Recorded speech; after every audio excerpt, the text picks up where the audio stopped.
is there a purpose to our life? And well, that's a hard question. And then if there is a purpose, well, how is it expressed? And then if there is a purpose and our lives are truncated as they are by death, then how can that purpose have significance? And those are hard questions. But Socrates' experience seemed to be that he had lived enough in his life so that when push came to shove, which it certainly did, he was able to gracefully let it go. And he attested to that with his death. And that's fairly convincing, I mean, that's a fairly convincing argument. And it's one that I find, well, it's hard to tell if I find it exactly credible, but I don't find it incredible. I mean, I certainly have noticed that as I've got older and have done things, what would you say? Accomplished isn't exactly the right word. I've participated in many things that I'm pleased to have participated in them, but wouldn't necessarily go back and participate in them again. It's sort of as if when you do something and you finish it, it's as if it's done. You don't have to do it again. And maybe it's possible, who knows, that if you finish your life, whatever that might mean, if you exhaust your life, then that's enough life, that you've had enough. And I mean, that doesn't mean that I try not to keep myself healthy and that I want to die tomorrow. It doesn't mean any of that. I'm trying to stick around as long as I can, but there's still that curiosity about the relationship between life and mortality, and the possibility that a life well lived exhausts itself in some fundamental sense, so that you can be satisfied, let's say, with what you were. There is some psychological evidence that bears on this. If you ask people what they regret, especially as they get older, what they generally report is things not done. So they don't regret so much mistakes they've made, although, of course, people obviously regret mistakes they've made as well. So they don't exactly regret sins of commission, right? Errors that they've actively made. They torment themselves for opportunities that had presented themselves that they did not, let's say, exploit or engage in.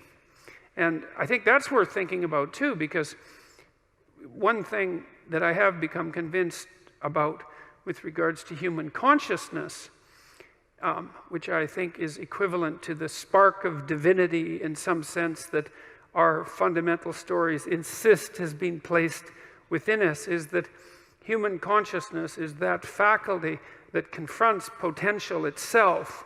I think there's good neurological evidence for this, by the way, for those of you who are scientifically minded, because we build circuits within us for habitual action that we've practiced many times that seem to run in a very deterministic fashion.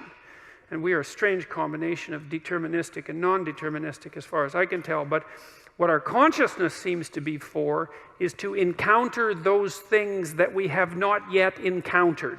And those things that we have not yet encountered seem to me to be those things that have not yet been brought into being.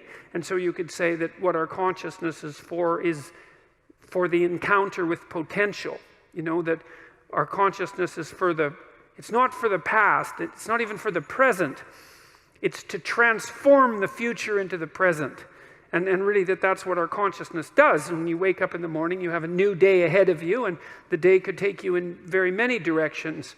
And the weeks and the years, all of that can take you in very many directions. And you have some apprehension about what those directions might be. You have some apprehension about what role your choices might make in transforming that potential into one form of actuality or another. I mean, you certainly know that there are dreadful mistakes that you might be very tempted to make that would produce all manner of hell around you and still be tempted to do it. It seems like it's sitting there right in front of you as a possibility.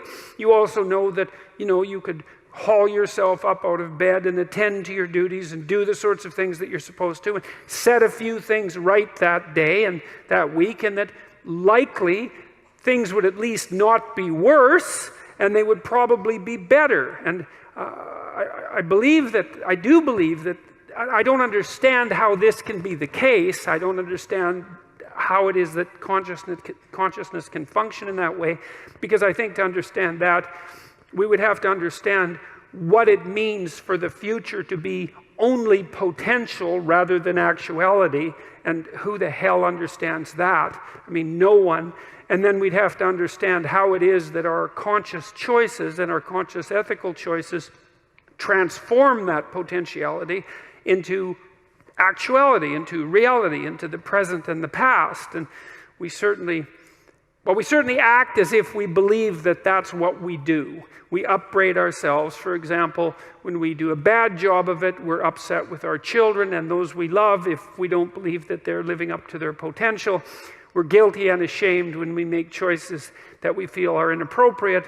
We understand to some degree that the manner in which time lays itself out has something to do with the ethics of our choice. And again, I would say that's a very deep idea. I think it's the most true idea I know. It's very emphasized, that idea emphasized in ancient religious stories such as those that are outlined in Genesis, or in Genesis with its strange insistence that, God is that which brings order out of chaos, formless potential, generates the world out of formless potential, and that we're somehow made in that image, which seems to me to be the case. And that the proper way, by the way, to go about acting in that image is to act in relationship to the potential that confronts you with truth and with courage, with careful articulation. That's the logos. And that if you do that, then what you bring forth is good.